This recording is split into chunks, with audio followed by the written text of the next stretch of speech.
এখানে অন্তর্বর্তী সরকার দুর্নীতি করেছে, তাদের বিচার হওয়া দরকার, আপনি বিচারের ব্যবস্থা করেন। উনি সরাসরি তাকে আহ্বান জানিয়েছে। আজকে আমাদের মাননীয় বিরোধী দলের নেতা স্পষ্ট করে বলেছে হ্যাঁ তারা দুর্নীতি করেছে। তারপরে সরকারি দল বিরোধী দল উভয়ে এখানে ঐক্যমত পোষণ করেছে যে ডক্টর ইউনূস সাহেব এখানে দুর্নীতি করেছে এবং এই দুর্নীতির বিচার হওয়া দরকার। এবং এখানে সবচেয়ে বেশি আরো স্পষ্ট হয়েছে যে আপনি বলেছেন যে প্রশ্ন করেছেন বিদেশিরা কেউ আছে কিনা। আপনি জানেন গত যে বিপ্লবটা হয়েছে সেই বিপ্লবটা হলো আমাদের বাইডেন সাহেব এখানে বাংলাদেশের $29 মিলিয়ন ইনভেস্ট করেছিলেন। ইনভেস্ট করে এখানে অনেককে পিটার হাস অনেক লোককে ভাড়া করে করে করে করে এনজিওকে আমাদেরকে সামরিক অফিসার, প্রশাসনিক অফিসার, পুলিশের লোক, ছাত্র বিভিন্ন সুযোগ করে একটা সুন্দর করে একটা বিপ্লব সাজিয়েছে। এটা বাস্তবতা সহজ আছে। তারপরে ডক্টর ইউনূস সাহেব আসা ক্ষমতাটা আমাকে বসে গেলেন বাইডেন সাহেবের বদলতে। যদি বিপ্লব হয়ে থাকে, আমাদের বক্তব্য ছিল বিপ্লব হলে বিপ্লবী সরকার হবে। ডক্টর ইউনূসকে জুল, তারপরে ওই যে শফিকুর রহমান, তারপরে আমি নাম দিয়ে বলছি পরিষ্কার দুর্নীতির কথাই বলছে, দুর্নীতির কথা বলছেন সে নাদিলুর রহমান, তারপরে সেখানে রেজওয়ানের স্বামীতে অনেক দুর্নীতি করেছে। এটা পরিষ্কার সবাই দেখেছেন। দেখা গেছে কে করে নাই, ইভেন কি আমাদের ছাত্র নেতাদের মধ্যে দেওয়া হয়েছে স্থানীয় সরকার মন্ত্রণালয় দায়িত্ব ছিল, সে তো দেদারস দুর্নীতি করেছে সবাই বলে। এমন কাজে এই যে দুর্নীতিরা তারা করেছে এটা তো স্পষ্ট হয়েছে। আজকে আমাদের নেতা ডক্টর শফিকুর রহমান স্পষ্টত বলেছে যে এটা একটা সুষ্ঠু বিচার হওয়া দরকার, তদন্ত হওয়া দরকার।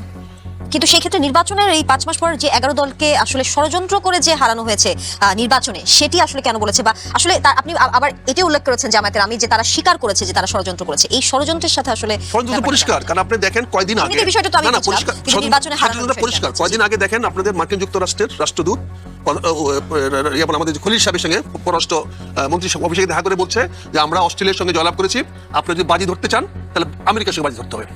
যদিও আমেরিকানরা হেরে গেছে পরে, এখন বাজিটা ধরলে কি হইতো আমাদের অবস্থা বুঝতে পারছেন।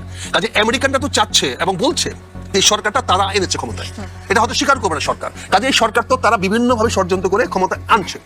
এখানে আনার পরে আমরা কি দেখলাম, আমরা সাউথ প্লাজে দেখলাম যে মার্কিন যুক্তরাষ্ট্রকে আমরা অনুষ্ঠান করতে দিলাম। কেন, কি কারণে, কি যুক্তিতে? কেন আমার দক্ষিণ প্লাজায় আমার ভিতরে সার্কিট কিভাবে কাজ করে এটা টেলিফোন মেকানিক জানে না, এটা শুধু জানে ডিজাইনার। ইফতেখারুজ্জামান সাহেব বলেন একটা এনজিওর একটা ভাড়াটিয়া লোক, তারা কদিন ইয়ার সঙ্গে ছিল, বন্ধু সরকারের সঙ্গে ছিল, বিভিন্ন সংস্কারের সঙ্গে ছিল, কই কিছু করতে পারছে? তারা কথায় কথায় দুর্নীতি দেখে, অন্ধ সেটা দুর্নীতি তারা দেখে না। তারা সারা সব লোক আওয়ামী লীগের দুর্নীতি দেখে, বিএনপির দুর্নীতি দেখে, তারা বিএনপি যতবার ক্ষমতা ছিল তাদের দুর্নীতি দেখেছে। আর এই ইফতেখারুজ্জামান সাহেব গত 2 বছরের কোনো দুর্নীতি দেখে নাই। কাজে এই সমস্ত যে কি বলে যে ওই যে পরজীবী লোকগুলা যারা অন্যের কথায় উঠে বসে এবং তারা রাজনীতি দলগুলোকে সবসময় চলে রাজনীতি দলকে অবমূল্যায়ন করতে চেষ্টা করে, রাজনীতি দলের প্রতি তারা সবসময় একটা আক্রোশ নিয়ে কাজ করে। কারণ উনি তো 2 বছর ছিলেন, উনি বুক ফুলে বলেন দুর্নীতি হয় নাই। আর ষড়যন্ত্র যে হয় নাই তাদের কি হচ্ছে আমরা কি দেখেছি? আমরা তো ইলেকশনে এমনকি সরকার এমনকি আমাদের স্বরাষ্ট্রমন্ত্রী সাহেব বলেছেন যে আমরা যদি সংস্কারের দাবি না মানতাম তাহলে নির্বাচন হইতো না। তার মানে এটা ষড়যন্ত্র অংশ। মানে আমরা এই যে ষড়যন্ত্র কি জিনিস, একটা বলবো আর একটা করবো, এটা ষড়যন্ত্র। কাজে এখানে ষড়যন্ত্রের আলামত তো আমরা পাচ্ছি। এবং আজকে যে আমাদের দলীয় প্রধান বলেছেন, এটা বলিষ্ঠ কথা বলেছেন, আমরা সরকারের কাছ থেকে সুস্পষ্ট জবাব চাই এবং আমরা অবশ্যই যে কোনো মূল্যে আমরা অন্তর্বর্তীকালীন সরকারের দুর্নীতির তদন্ত চাই, বিচার চাই। তাহলে জামাতের আমি এই ধরনের কথাবার্তা বলতে মজা পাই, আনন্দ পাই। এটা পার্ট অফ ওনার হইলো যে এন্টারটেনমেন্ট পলিটিক্স। এটা সিরিয়াসলি নেওয়ার কিছু নাই। হ্যাঁ, একটা জায়গায় ওনার সাথে একমত হওয়া যেতে পারে, সেটা হলো সেটা বাচ্চা ভাই বলতে যাও বলেন এরপরে, সেটা হলো উনার যে নির্বাচনী আসন ঢাকা 16 সেখানে কি উনি পাস করেছে? আমি তার পাশের এলাকার বাসিন্দা এবং ইলেকশনের দিন আমার বিরাট কৌতূহল। শফিকুল ইসলাম মিল্টন আগে ছিল, মিল্টন ভাই ওইখানে আমরা চিনি, মিল্টন সাহেবকে অনেক আগে থেকে ছোটবেলা থেকে দেখি। আমার অনেক কৌতূহল ছিল এখানে ইলেকশনটা কেমন হচ্ছে, যেহেতু বিরোধী দলের প্রধান উনি নির্বাচন করছেন এখান থেকে। আমি গেছি, আমি মাঠে সাংবাদিকতার অভিজ্ঞতা এবং দীর্ঘদিন নির্বাচন দেখা, মাঠে আমি যে চিত্র দেখেছি তাতে ওনার এখানে জামানত হারানোর কথা, সেখানে উনি পাশ করলো কিভাবে আমারও সন্দেহ আছে। এবং ঢাকাতে আমিনুল হক আপনারা জানেন সাবেক ফুটবল দলের অধিনায়ক ছিলেন, মিরপুরে উনি কাজ করে দীর্ঘদিন থেকে, সেখানে উনি অল্প কিছু ভোটের ব্যবধানে উনি হেরে যায় এবং যে ব্যক্তি ওখানে বিজয়ী হয়েছেন সেই ভদ্রলোক, প্রচন্ড ভদ্রলোক, তার সাথে আমি শো করছি, সবসাথে আলাপ করছি, প্রচন্ড ভদ্রলোক।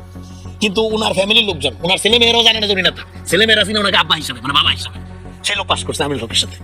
এগুলো তো একটা আশ্চর্যজনক ঘটনা। এই নির্বাচনে অনেক রকম বিরোধী দলের আরেকজন হুইপ ঢাকা 8 নাহিদ ইসলামের আসন, সেখানকার জনগণের মন্তব্য নিয়ে দেখেন। আমার কথা বিশ্বাস করার দরকার নেই। হ্যাঁ, আপনি তো যে মানুষ বলে না, লোকে বলে, লোকে কি বলে শুনে দেখেন। একটা ইলেকশন ইঞ্জিনিয়ারিং তো হাসিনাও করছে। হাসিনাও তো প্রত্যেকবার ইলেকশন ইঞ্জিনিয়ারিং করার পরে বলছে কি জনগণ বিপুল ভোটে আমাকে নির্বাচিত করেছে।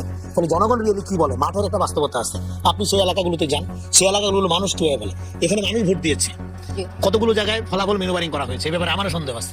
না হলে জামাতের এতগুলো আসন পাওয়ার কথা না, কোনোভাবে এতগুলো আসন পাওয়ার কথা না। ফলে জামাতের আমিরের সাথে আমি একমত, এটা তদন্ত হওয়া দরকার। এবং ঢাকার এই আসনগুলো কিভাবে একচেটিয়া জামাতের পকেটে গেল, এটা বিএনপির একটু আমার মনে হয় যে শক্তভাবে এটা তদন্ত করা উচিত। এটা গেলে একটা আরেকটা হলো যে দেখেন এখানে গণ অভ্যুত্থানে আমরা যখন মাঠে ছিলাম আমরা কোনো ডিপ স্টেট দেখি নাই, আমরা কোনো ষড়যন্ত্রকারীকে দেখি নাই।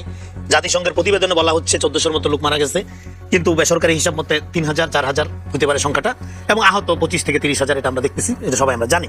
এখানে কোনো এম্বাসির লোক আহত হয়নি, কোনো বিদেশি চর নিহত হয়নি, আন্দোলন করেনি। এখানে আন্দোলনটা বাংলাদেশের এই জেনজি জেনারেশন, একটা জেনারেশনাল মুভমেন্ট। কিন্তু 71টা যেরকম আওয়ামী লীগ তার নিজের কারণে কুক্ষিগত করছে, এবং 71কে জামাত যেভাবে বলা হয়েছে এটা ভারতের ষড়যন্ত্র আকারে দেখে ব্যাখ্যা করে, একইভাবে এখন 24কে নিজেদের পকেটস্থ করতে গিয়া এটা এখন আমেরিকার ষড়যন্ত্র হয়ে গেছে। এই আমেরিকার ষড়যন্ত্র ভালো হইতো যদি জামাত ক্ষমতায় আসতো। যদি জামাতের সাথে যখন আমেরিকান এম্বাসিগুলো মিটিং করতেছিল, তখন কিন্তু আমার প্রিয় বক্তা মুফতি আমির হামজা বলছিল যে আমেরিকাও চায় জামাত ক্ষমতায় আসুক। যখন আমেরিকা জামাতকে চাবে তখন সেটা হবে স্বাধীনতা সার্বভৌমত্বের প্রতীক, কিন্তু এর বাইরে যদি অন্য কেউ চায় সেটা হবে সাম্রাজ্যবাদের দালাল। এই যে নিরপেক্ষতার নতুন সংজ্ঞা 5 তারিখের পরে আমরা পাইছি, এটা একটা অভিশাপ বাংলাদেশের জন্য। বাংলাদেশের পররাষ্ট্রনীতি সবার আগে বাংলাদেশ। এখানে আমরা দিল্লিপন্থী হইতে চাই না, পিন্ডিপন্থী হইতে চাই না, আমেরিকাপন্থী তো নাই। ফলে এইরকম একটা জায়গা থেকে, একটা জাতীয় স্বার্থের জায়গা থেকে রাজনীতিটা করতে হবে। সেই রাজনীতিটা আপনি যদি এমন এমন কথাবার্তা বলেন যে কথাবার্তাগুলো আপনার নিজের জন্যই, নিজের রাজনীতির জন্যই ক্ষতিকর, যেমন আমির সাহেব যে কথাটা বললেন, অত্যন্ত ভদ্রলোক, কোনো সমস্যা নেই, কিন্তু কথাবার্তা তো ভাই সিরিয়াসলি নেওয়া যায় না। এইসব কথা আপনি সহজ কথা বলতে বলছেন, কিন্তু এই কথাগুলি তো মানে সিরিয়াসলি পলিটিক্যাল অ্যাটিটিউড আকারে আমরা নিতে পারি না। তো ফলে কনস্ট্রাকটিভ, হ্যাঁ আপনি বিএনপি সমালোচনা করেন, বিএনপি সব ভালো করতেছে, সে কথা কেউ তো বিএনপিও তো বলে না। সেই সমালোচনা কি হরে ধরে প্রোপাগান্ডা করা, হরে ধরে আপনার ট্যাগিং করা, হরে ধরে একটা ন্যারেটিভ সাইরা দেওয়া বাজারে? আমরা ন্যারেটিভ, বাংলাদেশ যদি ন্যারেটিভ মানে বয়ানের রাজনীতি যদি জয়ী হইতো, হাসিনা ক্ষমতায় থাকতো। হাসিনার চেয়ে বড় ন্যারেটিভ বাস্তব পৃথিবীতে আর নেই, এই 21 শতাব্দীতে অন্তত। সেখানে এই ন্যারেটিভের বিরুদ্ধে বাংলাদেশে গণঅভ্যুত্থান হয়েছে। তাহলে আমরা ফ্যাকচুয়ালি যেটা দেখতে পাচ্ছি এখানে, টিআইবি আরেকটা কথা, এখানে টিআইবির অতীতের অনেক কর্মকাণ্ড আমরা জানি, দেখছি, কিন্তু টিআইবি এখানে একটা আলোচনা করছে আমাদের শ্রদ্ধেয় আখতার সাহেব। উনি বলেছেন যে বিগত আমলে দুর্নীতি নিয়ে টিআইবি কোনো কথা বলে না। টিআইবি একটা রিপোর্ট করছে, বিগত ইন্টারিমের আমলে শুধু সেবা খাতে 12,366 আপনার কোটি টাকা, হাজার কোটি টাকা, 12,000 কোটি টাকার উপরে ঘুষ লেনদেন হয়েছে শুধু ইন্টারিমের আমলে। এবং ঘুষ লেনদেনের এই যে পুরো প্রক্রিয়াটা, এই যে একটা, এখন আপনি দেখেন এখনো কি কোনো চাকরি হয় সরকারি অফিসে? ধরেন বিএনপির নেতা বাচ্চু ভাই একটা রেফার করে পাঠাচ্ছে, তার সালে চাকরি হবে, সবার আগে বাদ দিবে, এটা বিএনপি পাঠাইছে। এই কারণে এখনো এখানে এমন একটা চক্র রয়ে গেছে, অসহায়। আমি কদিন আগে বলছিলাম আপনার যে বিএনপি ক্ষমতায় দেশ চালাচ্ছে জামাত আওয়ামী লীগ, কারণ ওই যে গোপন আতাত হয়েছিল, হ্যাঁ গুপ্ত এবং আজকে পলাতক মিলা যে আতাতের মধ্যে অনেক সিন্ডিকেট গড়ে উঠছে। সেখানে BNP politically day by day অনেক বেশি আপনার ধরেন যে কি বলবো, যে ডিপ্রাইভ হচ্ছে, হতাশ হচ্ছে, যারা নির্যাতিত থেকে করবে। তখন এখানে এই যে সিন্ডিকেটটা গড়ে উঠছে, এটা তো সবচেয়ে ভালো সুযোগ ছিল ইন্টারিমের আমলে ব্যাটেল করার। তা না করে তারা এটাকে প্রোটেক্ট করছে। যদি নিজেদের হয়ে যেত তাহলে তার সাক্ষণ না, তাদের সাথে যারা আঘাত করেছে তাদেরকে তারা প্রোটেক্ট করছে, করার মধ্যে দিয়ে এই জিনিসটা হচ্ছে। আরেকটা হলো যে আপনি বলতেছেন খলিল সাহেবের ব্যাপারে বিএনপি আপত্তি তুলে নেই ইন্টারিমের আমলে। তখন বিএনপি কি বলা হয়েছে? জুলাই বিরোধী, নানা কিছু। তারপরে যখন খলিল সাহেবের এক্সপার্টিসকে আমলে নিয়ে বিএনপি যখন ওনাকে নিল, তাহলে তার মানে কি জামাত এনসিপি খলিল সাহেবকে বারবার ডিফেন্ড করছে, খলিল সাহেবের পক্ষে দাঁড়াইছে। তাহলে জামাত এনসিপির একটা লোককে, হ্যাঁ জামাত এনসিপির দাবিকে মাইনা বিএনপি ইনকর্পোরেট করছে। এবং আরেকটা উদাহরণ দেয়, বিএনপি শুধু খলিল সাহেবকে ইনকর্পোরেট করছে বিএনপির বাইরে থেকে? জাহিদুর রহমান কবে বিএনপি করছে? ডাক্তার জাহিদুর রহমান সাহেব টক শোতে 15 দিন আগে উনি বলছেন উনি বিএনপির কেউ না। বিএনপি ওনাকে অ্যাডাপ্ট করে নেয়নি। বিএনপিতে ঐতিহ্য আছে। আমাকে কতবার অফার দিচ্ছে এই যে আমাকে বিএনপির দালাল বলা যায়।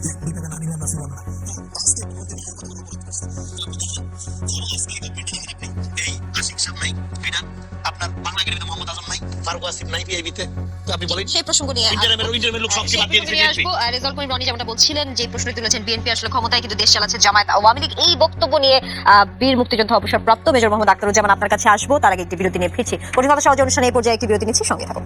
আবারও স্বাগত জানাচ্ছি কঠিন কথা সহজে অনুষ্ঠানে। বীর মুক্তিযোদ্ধা অবসরপ্রাপ্ত মেজর মোহাম্মদ আখতারুজ্জামান, যেমনটা রেজাল্ট করিম রনি বিরতির আগে বলছিলেন, সেই প্রসঙ্গ তুলে যদি আপনার কাছে আসি, যে উনি যেমনটা বলেছেন বিএনপি ক্ষমতায় কিন্তু দেশ চালাচ্ছে জামায়াত আওয়ামী লীগ, এই বিষয়ে আপনার মন্তব্য জানতে চাইবো। সেই সাথে জানতে চাইবো অন্তর্বর্তীকালীন সরকারের সঙ্গে জামায়াতের ঘনিষ্ঠতা বেশি দেখা গেছে, এমনটাও আমরা দেখেছি বিশ্ববিদ্যালয়ের উপাচার্য থেকে শুরু করে বিভিন্ন প্রতিষ্ঠানে জামায়াত ঘনিষ্ঠ বা শিবিরের সাবেক কর্মীদের পদায়ন করা হয়েছে। অন্তর্বর্তীকালীন সরকার উপদেষ্টা ছিল জামায়াতের জোটে থাকা এনসিপি নেতারা, যখন সেই সময় আমি আপনাকে সেটা বলছিলাম। তাহলে অন্তর্বর্তীকালীন সরকার যদি আসলে ষড়যন্ত্র করে, সেটি তো আসলে বিএনপির বিরুদ্ধে হওয়ার কথা, সেটি জামায়াতের বিরুদ্ধে কেন করবে?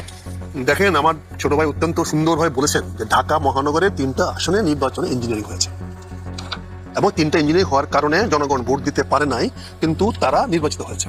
তার মানে তো প্রমাণিত হয়ে গেল। তারপরে শফিকুর রহমান যে কথাটা বলছি প্রমাণিত হয়ে গেল। তারপরে উনি তো জানেন ইঞ্জিনিয়ারিং করে পাশ করছেন। তা ওনারা আসলে ইঞ্জিনিয়ারিং করে পাশ করতে পারেন, তাহলে এরকম ইঞ্জিনিয়ারিং তো আরো হতে পারে। যেমন আমরা যেমন জানি ঢাকা শহর, আমরা ক্যান্টনমেন্টে থাকি, এখানে তো তারিখ ভাষা পাশ করার কোনো গ্রাউন্ডই ছিল না, মানে ভোটেই ছিল না। তা পাশ করছে 4,000 ভোটে আমাদের প্রধানমন্ত্রী পাশ করে, 4,000 ভোটে দেশের প্রধানমন্ত্রী পাশ করে। আমি আমার দলীয় হিসাবে আমি অস্বীকার করবো, ঠিক আছে, আমি সেটা বলছি না, কিন্তু আমার ভাই প্রমাণ করে দিলেন। আর আমরা একদিন জানতাম বিপ্লব হয়েছে, 5ই আগস্টে বিপ্লব হয়েছে, আজকে আমার ছোট ভাই বললেন না গণ অভ্যুত্থান হয়েছে। গণ অভ্যুত্থানের বিপ্লবের তো রাত দিন ফারাক, অবশ্যই রাত দিন ফারাক। অনেক রাত দিন ফারাক। এটা বিপ্লব কে বলে, কারা বলে, না কে বলে কিনা জানি না, কিন্তু আমার এটা আপনি আলোচনা করবো আমরা। না করে যদি গণ অভ্যুত্থান হয়ে থাকে তাহলে তো আমারই ক্ষমতা থাকবে। অভ্যুত্থান হয়েছে, সরকার পরিবর্তন হয়ে গেছে, সেখানে তো সচিবের কি দোষ, পুলিশের আইজির কি দোষ, কর্মচারীদের কি দোষ? অভ্যুত্থান তো হয়েছে উপরে। আর বিপ্লব যদি হয় থাকে তাহলে সমস্ত কিছু পরিবর্তন করতে হবে। তো বিপ্লব হয়নি, ভেরি গুড, শুনলাম এখন, জানলাম আমরা থেকে, আমি তো তর্ক করছিলাম, আমরা জানলাম বিপ্লব হয়নি, অভ্যুত্থান হয়েছে। তো অভ্যুত্থান যদি হয় জি। তাহলে সেই অভ্যুত্থানে জামাত তো স্বাভাবিকভাবে অংশগ্রহণ করে তার নিজের দলীয় লোক দেখে ক্ষমতা বসিয়েছে। অভ্যুত্থান, অভ্যুত্থান মানে কি? আমি নিচে ছিলাম, উপরে উঠে আসছি, এই তো অভ্যুত্থান। আমার এখান থেকে আমি উঠে আসছি, অভ্যুত্থান অর্থটা কি? আমি অভ্যুত্থান করেছি, করে আমার লোক দেখে আমি ক্ষমতা বসিয়ে দিয়েছি, আমি আমার ডক্টর ইউনূসকে বসিয়ে দিয়েছি, অভ্যুত্থান। কিন্তু বিপ্লব যদি হইতো তাহলে তো রনি ক্ষমতায় বসতো, কারণ রনি তো রাস্তায় আন্দোলন করছে, এটা আমার বসার কথা না। কাজে এখানে আপনি বলছেন এনসিপি তো পরে দল হয়েছে, জামাতের সঙ্গে আঘাত হয়েছে, কিন্তু এর আগে কি হয়েছে? জামাত এটাকে অভ্যুত্থান বলেছে, আমরা বলছি বিপ্লব। তখন আমি জামাতে ছিলাম না, আমি জামাতে যোগদান করছি ডিসেম্বরে, কিন্তু আমরা অভ্যুত্থান 2 বছর পরে জামাতে যোগদান করছি, কিন্তু আমরা বিপ্লব বলেছি, আমরা বিপ্লব বিশ্বাস করি। আমরা বারবার বলে আসছি বিপ্লবী সরকার হওয়া দরকার ছিল, হয় না। আজকে আমার ভাই যেটা বলছেন যে সরকারি কর্মচারীর কথা শুনে, এটা কার ব্যর্থতা? যদি কোনো মন্ত্রীর কথা কেউ না শুনে, আমি তো বলবো সেই মন্ত্রীর ক্ষমতায় থাকার কোনো অধিকার নেই, কোনো অধিকার নেই। কারণ মন্ত্রীর কথা শুনবে না, তার অধীনস্থ কর্মকর্তারা এই মন্ত্রীকে পালার রাখার, এটা প্রধানমন্ত্রী সাহেবকে অনুরোধ করবো টু কনসিডার ইট। আপনি সচিবকে স্যাক করার আগে মন্ত্রীকে স্যাক করেন, কারণ সচিব তার কথা বলতে বাধ্য। আর এখানে একটা বিষয় মনে রাখবেন, আপনি যদি অতীতের সরকারকে, অতীতের সরকারি কর্মকর্তাকে, পুলিশের কর্মকর্তাদেরকে তৎকালীন সরকারের আদেশ শোনার জন্য অপরাধী করে থাকেন, তাহলে আজকেও আপনার আদেশ শোনা অপরাধ হবে। আজকেও আপনার কথা মতো কাউকে চাকরি দেওয়া, আপনার কথা মতো কাউকে ঠিকাদারি দেওয়া, আপনার কথা মতো কাউকে বদলি করা, আপনার কথা মতো কাউকে সুযোগ সুবিধা দেওয়া, সেটাও সম অপরাধ হবে। যে অপরাধের জন্য আজকে অনেকে গ্রেফতার হয়েছে, জেলখানা গিয়েছে, অনেক তারা গুম খুন বা করতে সরকার নির্দেশ দিয়েছে। আজকে যদি আপনি বলেন যে অমুককে অপমান দেন, অমুককে ঠিকাদারি দেন, শুনতে হবে, তাহলে তো ওই সরকারি কর্মচারী একই অপরাধ করতেছে। তাহলে সে কেন করবে একই অপরাধ? অভ্যুত্থানের পরে বলে বিপ্লব বলে সে অপরাধ করবে না। আমি অফিসারকে ধন্যবাদ জানাই, সাধুবাদ জানাই, তারা আজকে মেরুদণ্ড সোজা করে সরকারি কাজ করতে পারছে। এই জন্য আমরা বলছিলাম let's have a reconciliation and truth commission করা হোক, একটা সুযোগ দেওয়া হোক। তৎকালীন সময়ে অনেকে চাকরি রক্ষা করার জন্য, বাঁচার জন্য অনেক কিছু করতে বাধ্য হয়েছে, ব্যবসা পাতি দমন করতে বাধ্য হয়েছে।